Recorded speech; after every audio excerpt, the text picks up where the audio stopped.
Olá, olá! Está no ar o programa AD. Nessa edição você confere uma entrevista com a escritora Carolina Contini, um dia na rotina de uma motorista de ônibus e muito mais.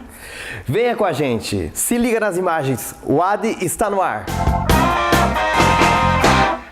No último dia 17, centenas de pessoas saíram às ruas de Ponta Grossa para a segunda edição da Marcha das Vadias. Felipe de Liberais e Milena Sartori acompanharam o evento.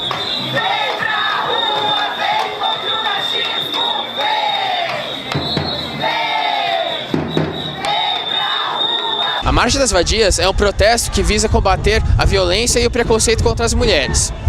O movimento já passou por várias cidades do mundo todo e chega neste mês pela segunda vez em Ponta Grossa.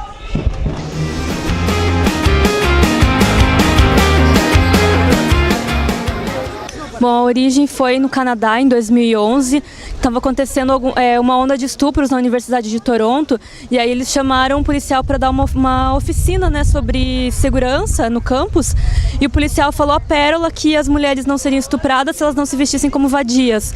Então isso gerou uma onda de reação mundial, né, que foram as marchas das vadias.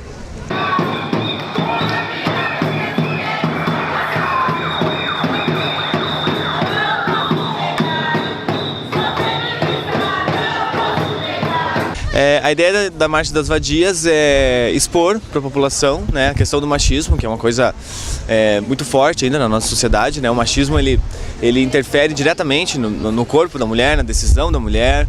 Então a gente vem dizer que nós somos contra isso, contra o machismo, contra toda essa opressão que a mulher sofre, contra toda essa interferência do Estado em cima da mulher, contra toda essa interferência da igreja em cima da mulher, né? Por que você, como homem, está aqui numa causa essencialmente feminista?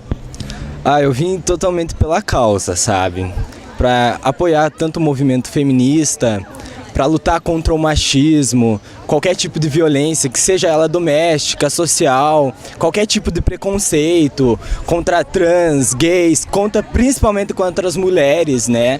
A saída para a rua e ao retornar e questionar a esposa pelas faltas, recebeu como respostas as confissões. A questão é cultural. A violência contra a mulher ela é cultural, não só no Brasil, mas no mundo inteiro. As mulheres são tratadas como se fossem mesmo objetos, que não fossem pessoas, né? Fossem apenas objetos dos homens ou de quem as compra. A gente tem que lutar contra isso, lutar contra o machismo e mostrar que a mulher pode ser livre, que se ser livre é ser vadia, somos todas vadias. Mulher é tudo de bom, cara. Não tem por que um homem não chegar até a gente e, curtir e ver mesmo o que a mulher tem tudo de bom para oferecer e que ela não é aquela de lá onde sempre ficou na cozinha, no caso esquentando a barriga no fogão e esfriando no tanque, né? Isso acabou totalmente, cara. Acabou totalmente não, mas tem que acabar.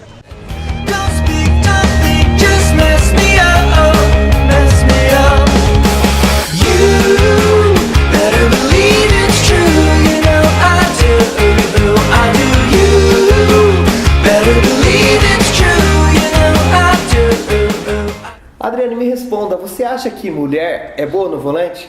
Claro que sim! Sim. Nós vamos conferir agora uma matéria que mostra a rotina de uma mulher que é motorista de ônibus aqui em Ponta Grossa. Vamos assistir.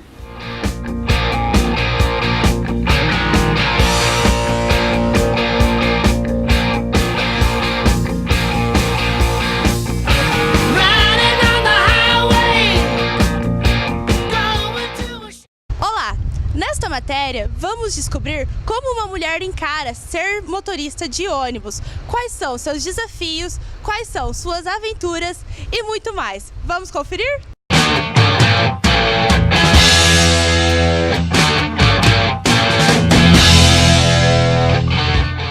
Neuzeli, motorista da VCG, há 3 anos, vai nos contar como é essa profissão, que na maior parte do tempo é ocupada por homens.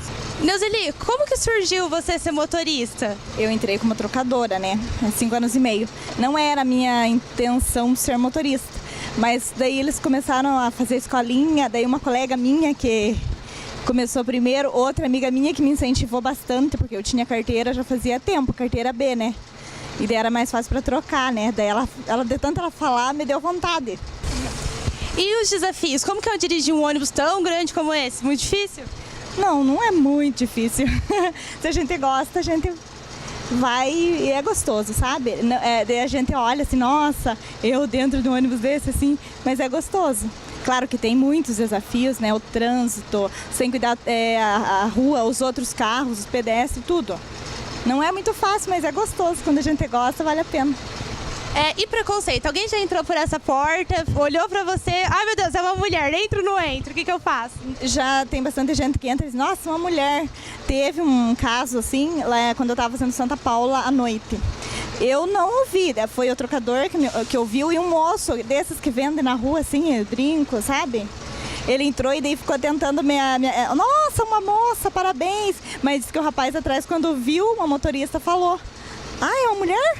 Então não vou. Só que não desceu, ele continuou. E disse que ficou falando mal, só que eu não ouvi, sabe? Que a sensação de se deparar com uma mulher no volante aqui no ônibus? Meu Deus, medo? Não, seguro? Mais seguro. Eu percebo assim que as mulheres são mais calmas no volante. Se sentem mais cuidadosas, 100%. Até prefiro mais mulheres dirigindo do que, às vezes, um homem que está ali correndo demais. Elas têm mais atenção nesse ponto. Eu, pelo menos, percebo isso. Você trabalha com homem e mulher. Qual é a diferença? As mulheres são mais cuidadosas, os homens são. O que você acha? Bem diferente. Nossa, eu até vivo comentando com a Neuzeli, quando ela está no volante, eu não preciso nem me segurar, mas quando o homem está no volante, eu vou me segurando aqui de medo. Este é o Sérgio, coordenador de tráfego aqui do terminal de Uvaranas. Ele vai nos explicar um pouquinho da rotina das mulheres que são motoristas de ônibus. Sérgio, qual é a porcentagem da frota aqui das mulheres? A porcentagem das mulheres motoristas aqui da empresa é em média de 3% mais ou menos, ou mais. A gente não tem a porcentagem certa, mas é mais ou menos por aí. O desempenho delas é muito bom. Até então elas fazem treinamentos para passar a motorista, foram trocadores. Hoje elas estão no volante e o desempenho delas é muito bom, assim como o dos homens também. Então elas realmente dirigem muito bem.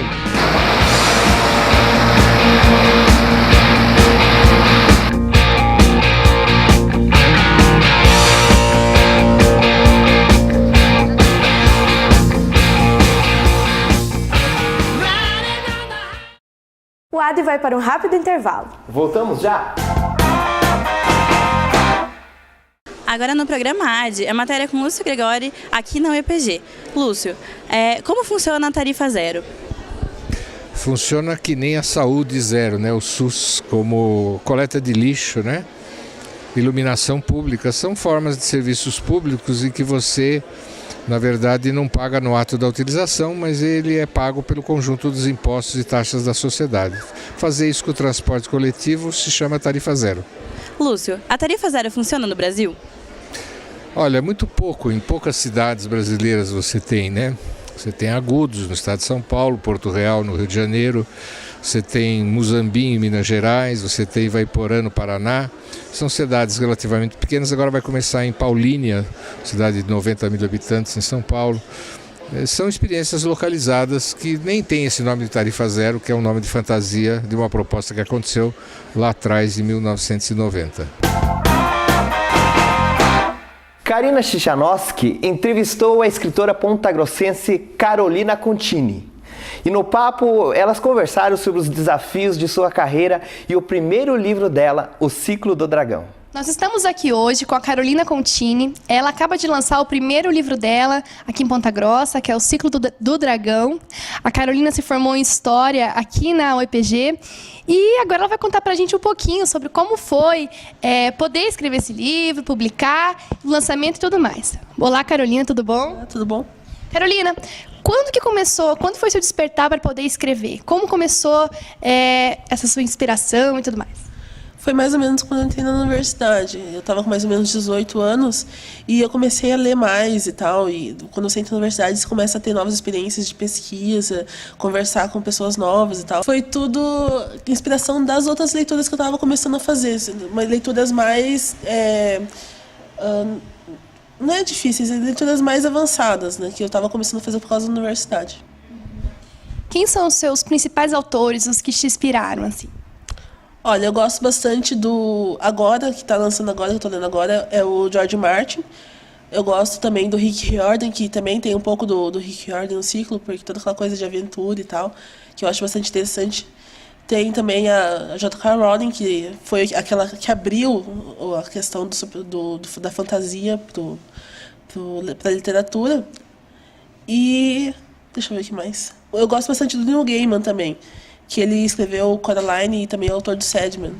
Conta pra gente um pouquinho da história do Ciclo do Dragão. Então, o ciclo fala sobre essa menina, a Sarah. Ela vai descobrir, logo no começo do livro, que ela tem superpoderes. E que ela... Mas, assim, não são poderes que vêm de graça. Ela tem um custo e esse custo é um pouco alto, e ela vai ter que começar a ver na vida dela quem ela realmente pode acreditar. Uma das coisas mais complicadas, assim, para você poder publicar um livro, a gente conversa aí com bastantes novos escritores, é a questão da editora. Como que foi para você, assim? Foi fácil? Foi difícil? Como foi o processo? Eu, na verdade, dei muita sorte, porque eu achei a minha editora de primeira, assim, foi... acho que eles colocaram o site deles no ar num dia, no dia seguinte eu já tinha uma amiga minha, ela achou o site, o blog deles, e me passou. Eu tinha terminado de escrever o ciclo alguns dias antes, acho que umas 2 semanas antes, e eu mandei. Eles pediam só para mandar o original por e-mail e uma sinopse. E era uma coisa simples, uma coisa que eu já tinha pronta. Eu mandei sem esperar, achando que não ia dar em nada, né? E uns 5 dias depois eles me mandaram a resposta afirmativa. E a gente tem algumas perguntas para você da rua aí, Carol. Qual foi a sua maior dificuldade desde o início da produção do livro até o término? Então, a parte mais difícil não foi nem escrever, nem achar a editora. A parte mais difícil foi a parte de fazer a revisão do livro. Pelo menos a parte que eu achei. Porque, assim, eu tenho DDA, então o meu português é muito ruim. Tipo, não é que ele seja muito ruim, ele tem... Se eu escrevo assim, sem pensar, eu escrevo errado. Quanto tempo foi esse processo de você enviar até o livro ficar prontinho? 2 anos. 2 anos. Carol, a gente tem mais uma pergunta para você. Carolina, eu que gosto de fantasia, por que eu devo ler o seu livro? O livro ele é dividido em 2 facções. Tem a facção dos guerreiros e a facção dos feiticeiros. Então isso é uma diferença. E eles são colocados como se eles fossem humanos, tipo, eles não são sobrenaturais. Eles são pessoas, tipo, são seres humanos que nasceram com uma habilidade diferente. Né? Você nasce com DDA, você nasce com outras coisas assim, coisas que você acaba nascendo normal, que nascem com você, tipo, nasce com cabelo vermelho, nasce com cabelo vermelho é uma anomalia, você não tem um gene de nascer ruivo. É mais ou menos isso que o livro fala. Então essa é uma diferença. Então são coisas que não combinam, tipo, são seres humanos que nasceram nasceram diferentes, eles não são sobrenaturais. E outra coisa é que a minha heroína, ela não é muito uma heroína, ela é meio que uma anti-heroína, ela não é muito certa da cabeça, não. Carol, onde que eu posso comprar seu livro? Você pode comprar comigo, se você estiver aqui em Ponta Grossa. Eu tenho alguns exemplares, você pode comprar comigo, daí você pode ter autografado. Muito obrigada, Carol. Essa é a Carolina Contini, 26 anos, a mais nova escritora aqui de Ponta Grossa. Esporte e lazer são algumas das formas que a população encontra para usar o parque ambiental. Christian Kiel nos mostra alguma dessas possibilidades.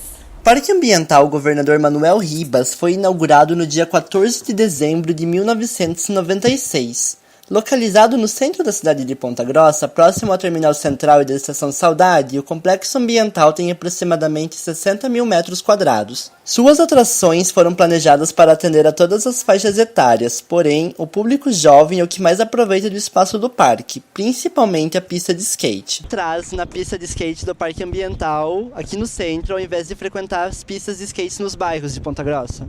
Bom, primeiro porque fica perto de tudo aqui no centro e porque, sei lá, é a melhor que tem, é a mais bem conservada e onde a maioria das pessoas vem. A pista de corrida e caminhada do parque, por ser uma das únicas da cidade, com 1 quilômetro de distância, é outro ponto que mais atrai pessoas ao complexo. Fazer a caminhada por saúde e por ter o espaço apropriado para isso, né? E pessoas também motivadas a isso. Poderia ser mais ambiental, ter mais sombra, mais árvores para a prática poder ser durante o dia também, não só no final do dia, né? O Parque Ambiental foi reformado em 2011. Atualmente conta com pista para corrida e caminhada, pistas de skate, quadras poliesportivas, espaço verde, academia para a terceira idade, banheiros públicos e o Parque dos Mamonas Assassinos, que está desativado. Uma curiosidade sobre o Parque Ambiental é que ele é chamado de ambiental e não existem muitas árvores plantadas no terreno. Explica-se isso pelo fato de que um ambiente não precisa necessariamente de uma área verde para ser considerado ambiental. Além da academia para a terceira idade, o parque possui barras de exercícios dispostas em 2 pontos, diariamente frequentadas por jovens que veem mais vantagem em praticarem ali do que pagarem mensalidades nas academias. Eu faço exercício aqui porque, pra mim, pelo menos, eu vejo que a definição é melhor, sabe? Na academia você ergue poucos pesos, assim, por exemplo, 5 quilos. Aqui já não, aqui eu ergo meu peso inteiro, 72 no caso.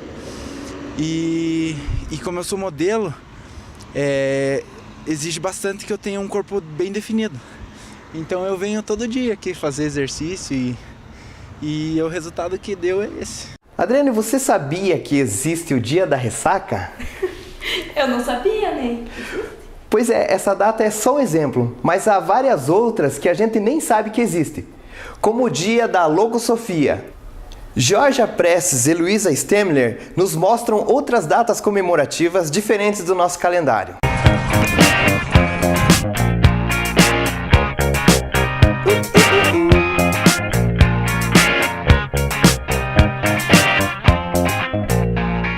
Bom, todo mundo sabe que aqui no Brasil o calendário é cheio das datas comemorativas. Afinal, quem não espera o Natal, a Páscoa ou o Ano Novo para dar aquela relaxada? Porém, existem datas que nunca ninguém ouviu falar. Então a gente está aqui no Calçadão para testar os conhecimentos gerais da população. Vamos lá?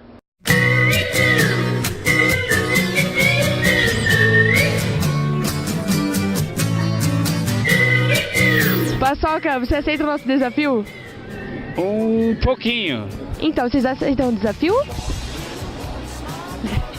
Olha, depende do desafio, né? Vou falar as datas pra você agora e você tenta adivinhar, certo? Certo.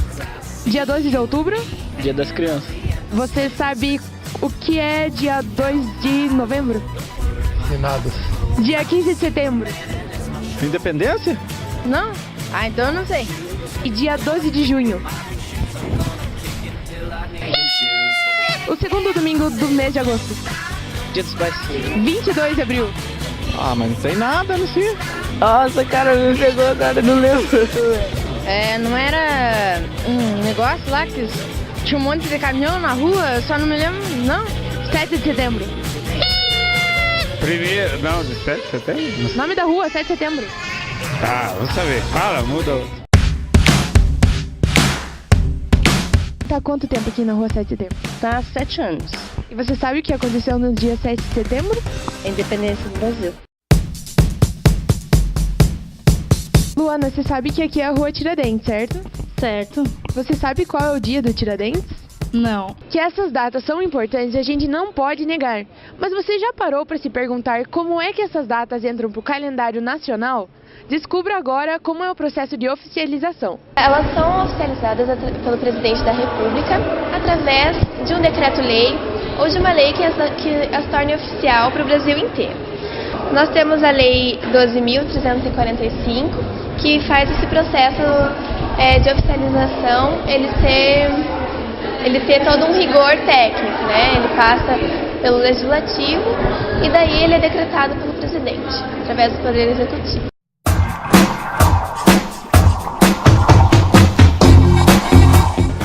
Você sabe qual é o dia do solteiro? Não.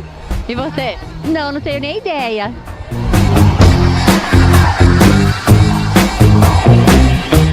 Você sabe qual é o dia da logosofia? Também não. Logosofia. Não. Não saia daí. O AD vai para um breve intervalo e na volta nós temos o bloco Cidadania. É já já. Voltamos agora com o programa AD. Lúcio, o exemplo dessas cidades que já têm a tarifa zero, funcionaria no resto do Brasil? Eu acho que não há nenhuma diferença entre uma cidade XYZ, né? Na verdade, cada uma dessas que eu citei tem uma experiência diferente da outra. Agudos, por exemplo, há 10 anos que não faz reajuste de impostos e só com as economias locais do próprio município, da prefeitura, é suficiente para bancar o serviço, né? Já Porto Real é uma cidade rica, tem lá Peugeot, Citroën, Coca-Cola e outras indústrias, então tem uma renda per capita muito alta, o que permite ao município fazer isso sem maiores problemas.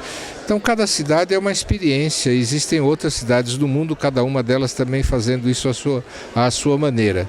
Não há nenhuma razão para ter acontecido em poucas cidades do país, a não ser o fato de que eu acho que existe um enorme preconceito a respeito desse assunto.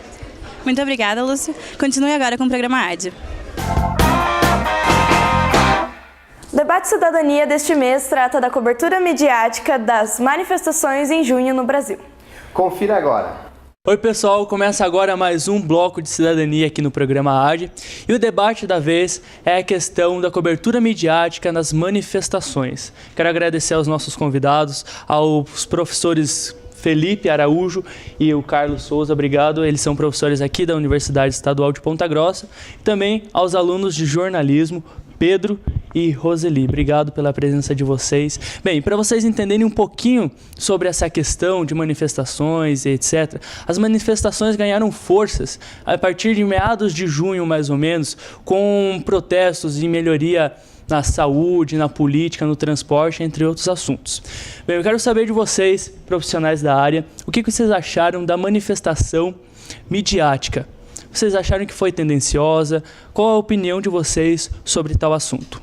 No começo eu vejo que havia assim bastante apoio da mídia ao movimento dos estudantes, porque era uma coisa nova, é um fato histórico. Então, nesse aspecto, eu acho que eles estavam fazendo o seu papel de imprensa.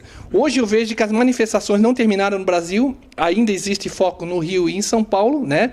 Tem protesto na frente dos palácios de governo lá, e a atenção está sendo dada hoje só ao vandalismo. Quer dizer, no começo se falava, a imprensa tentava mostrar esse movimento e dizendo que tinha alguns focos de vandalismo, mas isso não era o foco do movimento, e hoje toda a atenção da Rede Globo, das TVs, dos jornais, é no vandalismo. Então eles estão tentando descaracterizar o que foi o primeiro impulso para mostrar que o Brasil está mudando, que os jovens não são tão alienados assim. Agora eles estão tentando boicotar esse movimento, embora porque o movimento se enfraqueceu, né? E no fim a gente tem que buscar outros recursos, outros meios para estar entendendo essa situação que está acontecendo no Brasil. E um dos meios importantes aí é a internet, são os meios de comunicação na web. Para você, Felipe, como foi essa cobertura midiática? Até que ponto é válido noticiar as manifestações, o vandalismo, etc., para que não se torne sensacionalista o assunto? A mídia brasileira e, de certa forma, a mídia mundial, ela historicamente não é transformadora e historicamente tem dificuldade em lidar com transformações. A mídia brasileira não soube lidar com o movimento Diretas Já, que ela realmente tentou ocultar enquanto foi possível. A mídia brasileira não soube lidar com o início do Fora Collor e depois deu uma grande virada e se colocou como se fosse ao lado. A mídia brasileira que colocou o Collor não teve facilidade em apoiar esse Fora Collor. E a mídia brasileira se comportou muito mal no início dessas manifestações. Mal de uma maneira tão vergonhosa que a quantidade de jornalistas renomados se retratando, pedindo desculpa, por quê? A gente pega falas como do Luiz da Atena, chamando todos de vândalos, e o Arnaldo Jabor na Globo, e o André Rizek em programas esportivos, todos depois vieram pedir desculpa porque colocaram os manifestantes como baderneiros. Isso fez com que uma das bandeiras das manifestações fosse a imprensa. Ou seja, a imprensa, a mídia passou a certo ponto e continua sendo, nesse atual momento, um dos inimigos das manifestações. Então, assim, a gente tem eu vou colocar assim, basicamente, 3 momentos rápidos assim, dessa cobertura que foi feita. Foi uma primeira cobertura que era nitidamente os jornalistas colocados em segurança, fazendo as passagens, a passagem num ponto seguro. Esse ponto seguro era o quê? Atrás da polícia. Olhando o confronto entre policiais e manifestantes e chamando aqueles manifestantes de vândalos. Aquilo causou uma comoção naquelas pessoas que não tinham nada de vandalismo. E aí as pessoas se voltaram contra a imprensa. Num segundo momento, os jornalistas tentam se colocar do outro lado do fronte. Quando os jornalistas se colocam do outro lado do fronte, o que acontece? Os manifestantes hostilizam os jornalistas que até uma semana atrás chamavam eles de vândalos. E o terceiro momento, os jornalistas estão cobrindo de helicóptero.